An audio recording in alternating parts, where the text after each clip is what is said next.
So to get started live streaming, all you really need is your smartphone, but at some point you may want to level up your setup and turn pro. So in this video, I'm going to be breaking down my entire live streaming gear checklist, including my computer, microphones, lighting, cameras, and a few new upgrades I've made to this setup. Coming up.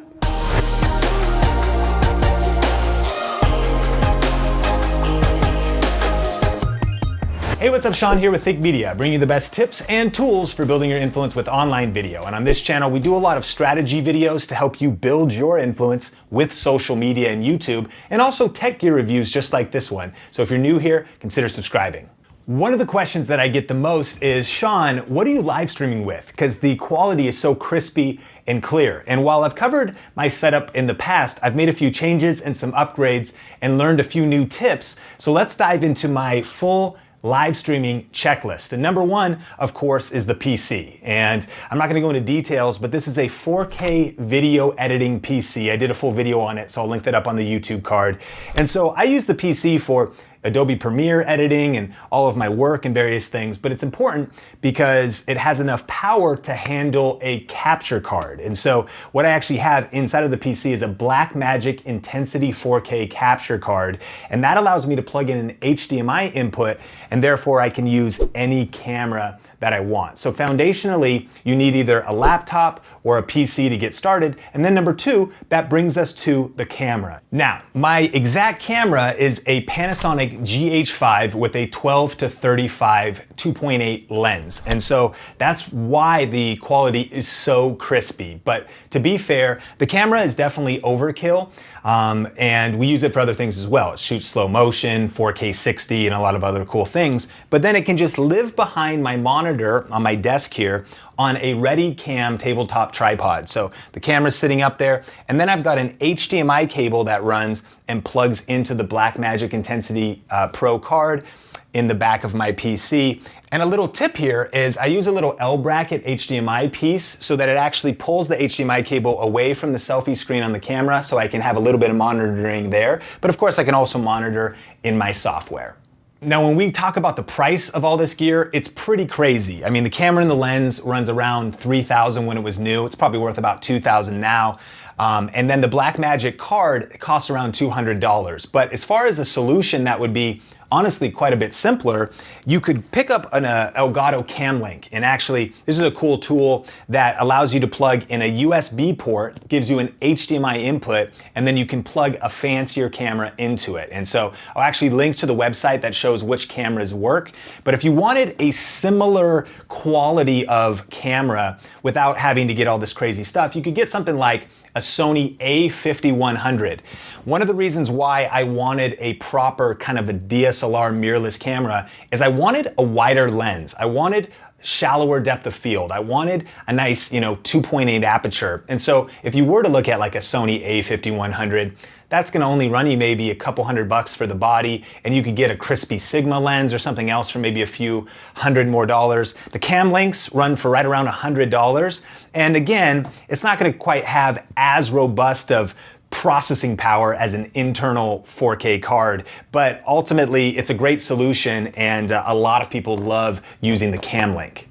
And then one other tip, if you want to upgrade your camera past webcam quality, and it is a big upgrade. I mean, the results that I get with the GH5 are just beautiful, and the same kind of results would come from something like a Sony a5100. But one thing you have to consider with cameras like that is usually buying a separate power supply and making sure that they have the ability to stay on continuously. And the CamLink site actually lists the cameras and lets you know which ones have that and which don't. So I recommend checking that out. But another solution that you could use is a camcorder. And it's kind of a traditional camera, right? Because those come with a plug-in power supply. When I think about live streaming here continuously, I need to make sure that I have this GH5 plugged in so it can run all day. And that's one reason why I like it, is because it's totally a workhorse. I got the Panasonic power supply. Sony has one as well. It's around 80 bucks. You can buy a knockoff for around 20 that'll plug into a Sony a5100 or even something like an a6400,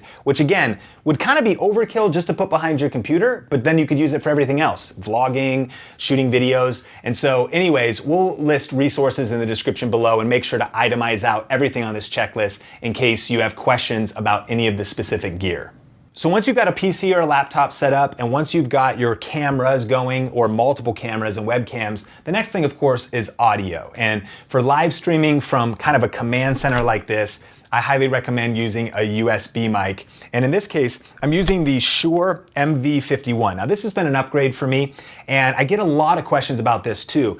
It gets complimented a lot because in the shot, it's kind of a very cool, it kind of has that retro vibe. And so I'm able to kind of move it right over here, get it kind of on the, corner of the shot, and I'm still able to speak into it, but really have it be positioned nice. So it has a nice aesthetic look on the back. And then what's also cool is that on the front here, I can control the gain just by tapping this plus and minus. And you can go into just vocal mode, vocal with singing, instrument mode, or even monitor or a flat mode. You can mute it really easy, which is nice in case I want to make sure that we have some kind of a meeting or something, like mute the mic, whatever. And so you can mute it on and off. I also do that sometimes while live streaming. Instead of toggling the mute switch, I can, if I'm on a group call or something, it's just really easy to mute right on the mic. There's kind of a headphone monitoring mode. And this particular mic is around $150. It's been a workhorse for me, and it's on a Rode boom arm here. So this guy, it's about $100. There's definitely cheaper ones. I mean, the cheapest you could probably go is like the Neewer USB mic with included boom arm, and it's like under 40 bucks, I think, here in the US. But no matter what you're doing, one of the biggest priorities for me is plug and play. I wanna be able to come in here, pull the mic out, flip the camera on, turn my lighting on, open up my software, and be ready to go, because I pump out a lot of content from right here. Which brings us to the lighting. And so this has been another upgrade, and this is actually the specular lighting kit from Spiffy Gear. Now, we actually first met with Specular at like a CES or NAB here in Vegas. We were super impressed with their light because it actually is 4 different bars that can be put into different configurations. So this actually could be a square light. It could just be a stack of lights. But the reason it really stood out to me is because I have it set up as a triangle. And again, we talk about this quote here on Think Media, different is better than better. And when I'm sitting and I've got the triangle light on my Instagram stories or in different things, people are always like, what is that light? And ring lights are awesome, but they put a ring in your eyes. So this actually kind of puts a triangle in your eyes, And so it's just kind of cool. This kit just comes with the lights in the box. And so I actually have a separate tabletop light stand, just a small light stand that's on there. And then I've got a little piece, because otherwise it would be it would screw right onto the light stand. It would be just, flush like that. So I've got a little piece that allows me to angle it down for my live streams. And so I'll link to those 2 pieces of kit if you wanted to build something like this. Now, this also is pretty overkill. This light kit itself costs around $500 here in the US. And so as an alternative recommendation, my favorite lights right now, if you're thinking about getting an upgrade or even just building a setup from scratch, would be the Elgato key light. And Elgato was purchased by Corsair, so maybe it's the Corsair key light, but whichever it is, it actually mounts behind your desk. It can actually connect to the Stream Deck. You can turn it on and off, and they're $200 each. And so one of those would be good, or even 2. And so whatever you get, consider your light kit, because video thrives off of lighting. And actually, one other light that I use in this setup is a hair light. And so this is kind of just a Jimmy rig setup. I have it on a remote here, and I've mounted it on my ceiling. It's like a $24 Neewer light. I have continuous power running up there. It's pretty gnarly, but what's really cool is I can just come in, again, plug and play, quick live stream, sit down, hit the button, flip the triangle specular light on, and my lighting is good and dialed. And the hair light is nice because as I'm talking to the GH5 here, it puts some nice separation between myself and kind of the background that I have here in my home office. So far we've covered the computer, the camera, the microphone, and the lighting, which brings us to number 5, and that's the software. And there's a lot of different softwares you could live stream with. You could try OBS, which is free. You could get something like a Wirecast. I've heard mixed things about it and used it a little bit. But what has been amazing for me, and I've clocked like maybe 2+ years on it now, is vMix. And so what you're seeing right here is vMix. What's cool is you can actually start off with the free version of vMix, and it's limited in some of its functionality. What I started with was the HD version. It cost $60, and that got me with a few sources, and I live streamed for a while, but eventually what I wanted to be able to do here was add in not just a couple camera sources, but potentially multiple videos. So one of the things I love is that if I want to trigger a pre-recorded and edited video, it's really easy to do that here in vMix. I can just bring it in and push that to any stream. So think about that. You could be live streaming on YouTube, right? And not only share your screen and switch to multiple sources, but you could also play some quality content and maybe commentate on it, maybe go back and forth. You can actually pause it and say, okay, I want to review that content. Very dynamic to be able to pull in other video sources. And so I started with the HD version of vMix, $60, but you could only put like 4 or 5 or however many things down here, including now we have a countdown clock. So if I'm doing a live stream in our Inner Circle program and we're about to go live in 10 minutes, play that. And so just the ability to start bringing in multiple different sources. And so I love vMix. Now I've upgraded to, I think, the 4K version. And even though I have a 4K capture card and a 4K camera, I'm ready to go 4K anytime I want. But right now I stream in 1080p just for the consistency and the output of it. I just don't kind of want to mess with 4K yet. And that's been great for us. But what I love about vMix also is that we use it to bring in guests. And so it makes it really easy you can send somebody a web link, and then they can just click that link, jump on with their webcam, and become one of your sources. And they can be crispy, good audio. I can share my screen, play intro stuff and whatever, but then pull them in really easy. And if you want to take that up to another level, if 2 people have vMix, you can actually really communicate with each other. So actually, Benji from Video Influencers, he's got his own command center up in Seattle. I'm based here in Las Vegas, and he has vMix. So if we each have prepared a little bit of like a slide presentation to share our screen, some training, some screenshots, I can have me on camera, and then I can show some training or review someone's channel, and then I can switch to him and he can pull up his screen as well, and it all connects together through vMix. And so as you think about evolving your setup, I think vMix is a great resource. And by the way, nothing in this video is sponsored. I'll always tell you here on Think Media if a brand or somebody is sponsoring something. This is just things that I've built up and collected over the years, and I'm not an affiliate even for vMix, but I hope to be one someday. Next up is dual monitors. Now this is a huge priority for me because I wanted to build my dream live streaming setup. And so the reason I love dual monitors is I use the left one as like my dashboard. And so I have vMix up here. I usually have it as small as it can go, kind of in this corner. And then let's say I pull up a training. And so, 3 tips for turning your passion into profit on YouTube. And what I can do here now is easily change my source and have this screen, I just know this is what people are going to see publicly, right? And then I can easily cut back to myself, and then I'm talking to the camera again with a nice fade in between either, source.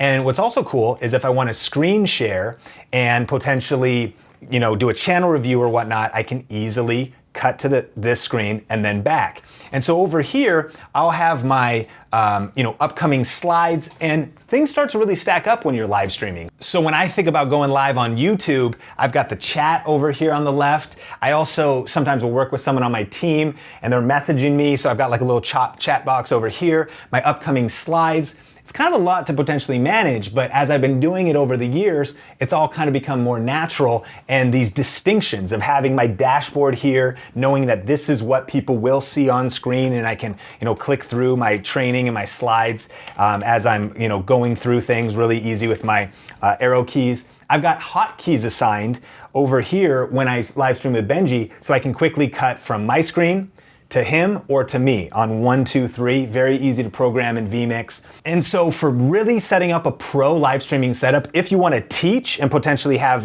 content as well on your screen, I really recommend considering setting up 2 monitors. And that also probably brings us to a disclaimer that you might want a pretty gnarly desk, right? This desk is pretty thick, and it gives me some chance to work here. I've got my keyboard and mouse tray that's kind of underneath here that's able to slide around. And then I've got enough space behind here so I can mount my tripod cameras and lighting and have everything fit here. And again, create a booth where I can just sit down and pump the content out. Now, I've got one other thing on my checklist to share with you, but I want to pass the question off to you. What are some of your favorite live stream accessories, or what are some questions that you have about this setup? I would love to cover some of those in future videos, so let me know in the comment section below. Now, one final recommendation for live streaming, especially if you're live streaming with somebody else, is headphones, but ones that are potentially covert, in case you don't want them to be seen on screen. And so I actually picked up a pair of headphones. Phil DeFranco promoted these, and they were mass drop headphones. They're called the New Force EDC3 in-ear monitors. And so they're probably overkill. I mean, they were $75, but the reason I love them is because I oftentimes will use just one of the headphones, and I'll kind of hide everything else behind me in my shirt. And so it's almost like you kind of are sort of covert. You just have the one black and the cables are behind you. Just a thought, if you don't want to have like a giant pair of headphones or like obviously white kind of AirPods or something, and you want a covert kind of discreet way to hear whoever else. And the reason for that, right, is if you have the other person's audio coming through your speakers, you can get a lot of feedback. So when I'm live streaming with Benji, or when I'm doing a training in our Inner Circle membership group with Heather Torres, like whatever it is, I like to be able to use those headphones to keep things clean and lean and make sure my live stream is sheen.